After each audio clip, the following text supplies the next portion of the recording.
Tara Christianson, and I'm REA's digital strategist with a background in residential real estate. And I'm so excited because today's topic is mastering the digital space. And I've got here today 3 property experts with me, Andrew Adnam, Gillian Baker, and Todd Matheson, to talk us through what they've been and as trends and insight into that topic. So, Todd, let's get started with you. Introduce yourself, let us know where you're from, and just let me know how much of your business is being done in that online space and how has that maybe changed over time? Well, thank you for having me, Tara. As you say, I'm Todd Matheson. I'm from KM Sales and Marketing. We're based on the Gold Coast and look after off-the-plan projects and developments. Look, it's a growing trend. There's no denying about that. We're in our space. We've already had a lot of digital assets in there because we don't have a product actually finished. We don't have a bedroom. We don't have a bathroom. So a lot of our stuff is done digitally prior to this growth recently. But definitely seen a huge trend of online marketing coming in and online presentations, that's for sure. And in that residential side of things, Gillian, have you seen that as well? I know that you it's been 12 years in the industry. Is that how long? Yes. Yeah, right. So you've probably seen some changes then. Yes, definitely. I would say in the last 18 months, real estate from a residential perspective has definitely had to pick up this digital space very quickly because of the impacts that we've seen with COVID-19, border closures, open home closures. We've had to immediately move to that digital space where we are doing virtual open homes, we are doing virtual walkthroughs as well.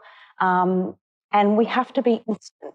We have to be instant with our responses these days as well. So we're definitely moving to that world, and we've had to over the last 18 months, and it's been very exciting as well. Oh, that's awesome.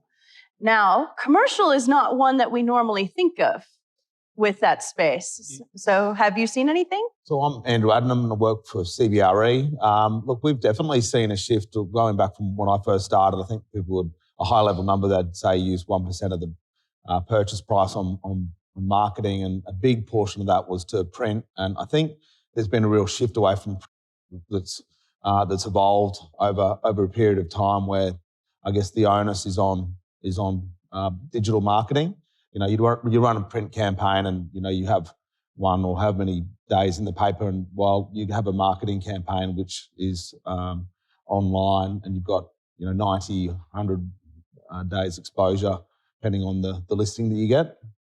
So you've definitely seen kind of that change. And do you think owners are more accepting of that then? Yeah, look, I think that's no doubt whatsoever. I think the proof's in the pudding. It's easy to quantify and qualify leads for either press or online.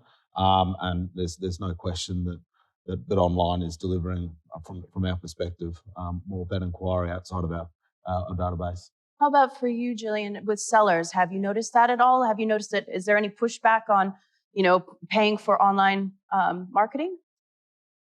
Definitely not, because when we look at the residential space, traditionally we were into print media, okay? Traditionally we had our half-page, one-page print media advertisement in the newspaper. Today, with digital marketing, we can actually measure that engagement, whereas with a newspaper, a magazine, we couldn't measure how large our audience is. We couldn't determine if we were reaching the right markets we wanted to reach with that property. So with digital marketing today, we can, through all the algorithms, actually analyse and ensure that we are reaching the right market, and that right market ends up with the right goal of what our sellers' requirements are at the end of their sale. Price range. Awesome. Yeah. And in the developer space, has it been a hard sell, easy sell? I mean, they're probably pretty, they were pretty understanding. Yeah, by all means. Look, some of our budgets can be extremely extensive, and like Andrew was saying, is a lot of it used to be geared towards the print side of things, but and then again, what Gillian was saying, the ability to be able to track the metrics and the numbers of digital advertising and digital lead flow. Just incredible. We do what we call A/B testing of ads now, so we can have the same photo or same render sitting up. Just tweak the wording ever so slightly. We might say 2 beds from 500,000, 2 beds including rooftop with 500,000, and we can actually test that to see which one has more performance. Ramp up the spending on one particular ad which outperforms the other, and so it's a simple click of a button to be able to do that. So it's been a no-brainer to do. And are you taking case studies from previous performances and taking them forward to Of course, yeah, and that's the great thing of being able to get future work. We can then go in with track history and be able to provide that to the next developer to say, hey, this is where we do. We can save you money by not doing this A/B testing on yours because we've just done it on a previous project. And so what do you think are what's the one tool that you think has changed things for, I'm not going to ask your favorite one yet, right? This is not your personal favorite. I'm going to say in your space, developer, residential, commercial, what's the tool that you've seen has transformed things? You were laughing, so I want to know what you were going to say. I knew something like this would by all means come up. I think it's the traditional methods, for us of being, again, like I said, we don't have a finished apartment or a finished house to actually show people through. So we've already had to be quite digital and have a lot of online assets. So the thing for us, 3D goggles and these 3D walkthroughs, they're coming quite aggressively, coming quite quickly, but the fundamentals of an actual display suite is still integral. If the borders were open, good old COVID sort of discussion that comes out, if borders were still open, they'd be here if they can and still love it. But this digital space and online presentations, it's just arming us with another way of communicating with people to help developers, buyers and sellers purchase property and get into a new home. Jillian, how about you? What have you seen as that one tool that you're like, oh yeah, this has been good? Yes, so coming from a Ray White background, Ray White has 12% of the market share nationally. So 1 in 8 properties nationally are listed with Ray White, okay, in the residential world. So we have to be in the forefront. We have to be seen as the leaders, and we've got to be up there with technology. So when we look at the residential world, we have to show the property in its best picture. When we're dealing with our buyers, we're not dealing with our buyers locally anymore. We're dealing with our buyers online at the moment, whether they be in another state or another country. This is how they're seeing their property, and this is how they want to buy their property. So from a visual perspective, we have to present it at its best. And to do that, we need to use video, okay? We need to use virtual walkthrough, and we need to showcase the property using the professional photography. But next level now, we're moving into video. Right. Yeah. And you actually told me, this was kind of a surprise for me because I kind of think of commercial as not using every tool that's out there in the digital space necessarily. And I love it when people completely change my mind, that virtual walkthrough helped you. Yeah, I know it happened probably in project marketing from time to time, but for us, selling sight unseen is quite foreign. And if it wasn't for COVID, we wouldn't have experienced that. So we had a virtual tour, and it was just for a little building on Edward Street, and we sold it to a Sydney buyer. And there's a little medical centre which we've got offer and acceptance on. He hasn't also flown up. So it's for our space, usually they like to pound the pavement. It's of a price point that they want to actually walk through that asset. And it's off the back of technology that we're facilitating, transactions sight unseen. If I can give you, I haven't used it personally myself, but if you talk about one that's actually, I guess, excited me in my space, there's a group, I can't quite recall its exact name. I believe it might be Big Plans, which is based down in Victoria. They've gone and utilised projectors and warehouses. So, taking a commercial, maybe go and hiring an extremely large 300 square metre space, projectors on the roof, and projecting your 2-bedroom unit, 3-bedroom unit onto the ground that you can physically walk around. They've then even taken it to the next degree of putting couches on wheels, walls, so you can actually get the feel and vibe of what your apartment size will be. So that's something, again, I haven't used, but would be interesting to see that, in the real face. Cool. Pretty cool, yeah. Yeah, to be able to visualize that, and especially to have buyers be able to visualize it, because that's one of the hardest things. Well, the great thing out of it is it allows them to just, once one buyer leaves, they can then pull up another plan, and you can have multiple different projects. So that's something that's really exciting me. So digital profiles, and not necessarily your own, but have you seen them kind of grow, or do you think they're even important in this day and age compared to especially maybe when 5 years ago or when you first got into the industry? Money, Andrew. Look, I think you need to have a presence, and by doing so, you have your profile with, obviously LinkedIn is one of the main portals there. I think everyone out there would say one. How active they are is up to the individual. Some people like to self-promote or let the market know exactly what they're doing. Others will just have, I guess, a bit of a spiel on what they're about and maybe what market share they've got. Yeah. Gillian, residential, I think there's a lot to say on that one, isn't there? There is. So residential, it's definitely important to have that digital profile.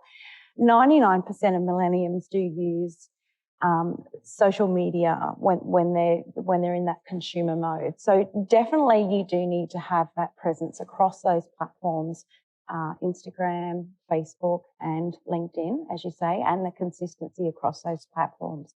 Definitely to have that is important.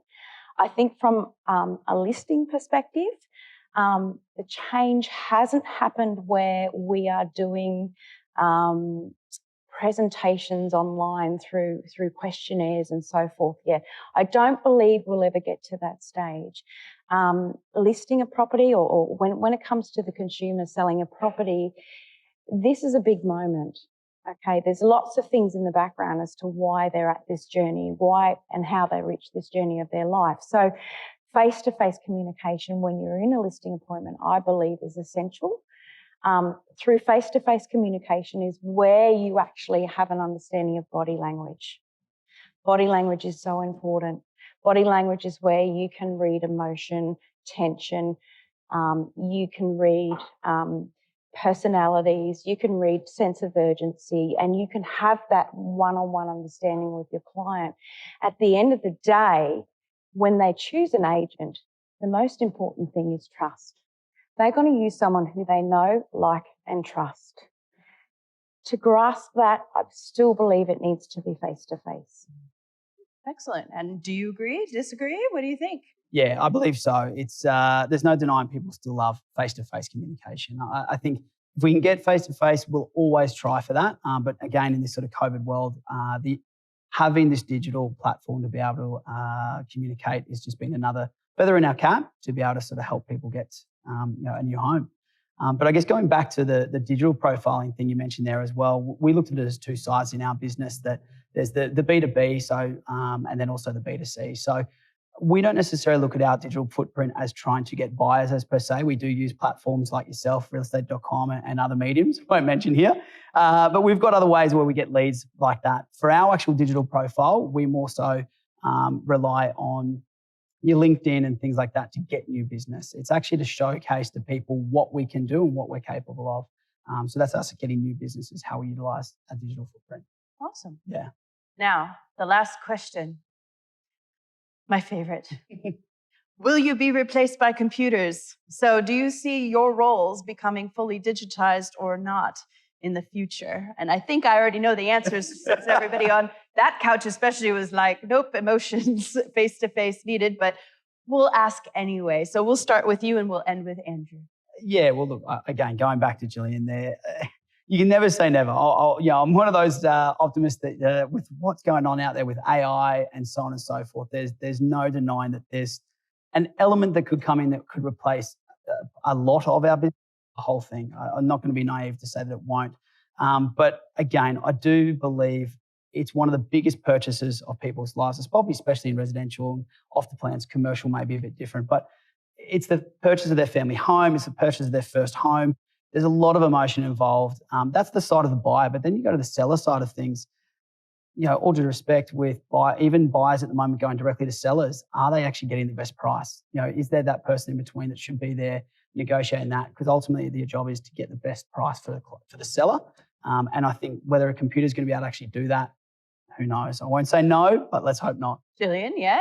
Absolutely, yes. From a residential world, we're talking about someone's asset here. So the real estate agent that you engage has a financial impact on your asset. So the most important part is in choosing that agent, you've got to know, like, and trust them. I don't believe you can achieve that through a digital online questionnaire, a robot. It has to be done in person. Now, when I say in person, yes, digitally it can be via our means of online. We're Zooming these days and COVID's brought us a long way through that line of communication, but it still has to be face-to-face. It's all about relationships, isn't it? It is. Didn't you say, what was it, 85% of your businesses comes from Yes. repeat referrals? Repeat referral business, that's right. Wow. And that's because of the trust that I've earned through my clients. Yep. It's a relationship thing. Now, commercial. How about commercial? Is it a relationship thing in commercial? Or is it's hard to robust? imagine that we would become obsolete, but stranger things have happened. No, look, I think you really do need a face to a property. You need someone that can represent that property, can walk through the inspections with that potential or prospective purchaser or groups. To have a platform being able to facilitate that whole process is hard to fathom. But anyway, it's a crazy world out there. It is a crazy world out there. Wow, that's a good note to end on, isn't it? Well, thank you to all of you for being here today. I really appreciate your time and your insights on our topic on mastering the digital space. Until next time.